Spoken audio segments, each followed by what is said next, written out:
بسم اللہ الرحمن الرحیم۔ السلام علیکم ورحمۃ اللہ وبرکاتہ۔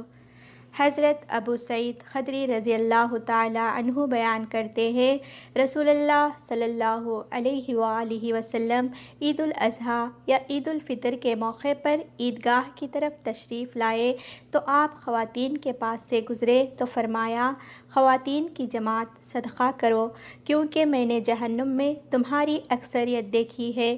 انہوں نے عرض کیا، اللہ کے رسول کس وجہ سے؟ آپ صلی اللہ علیہ وآلہ وسلم نے فرمایا، تم لعن طعن زیادہ کرتی ہو اور خاوند کی ناشکری کرتی ہو۔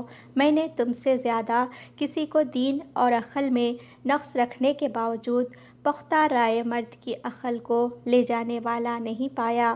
انہوں نے عرض کیا، اللہ کے رسول، ہمارے دین اور ہماری عقل کا کیا نقصان ہے؟ آپ صلی اللہ علیہ وآلہ وسلم نے فرمایا، کیا عورت کی گواہی مرد کی گواہی سے نصف نہیں؟ انہوں نے کہا، جی ہاں، کیوں نہیں؟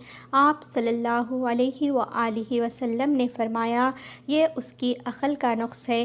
آپ صلی اللہ علیہ وآلہ وسلم نے فرمایا، کیا جب اسے حیض آتا ہے تو اس وقت وہ نماز اور روزہ ترک نہیں کرتی؟ انہوں نے عرض کیا، کیوں نہیں؟ ایسے ہی ہے۔ آپ صلی اللہ علیہ وآلہ وسلم نے فرمایا، یہ اس کے دین کے نقص میں سے ہے۔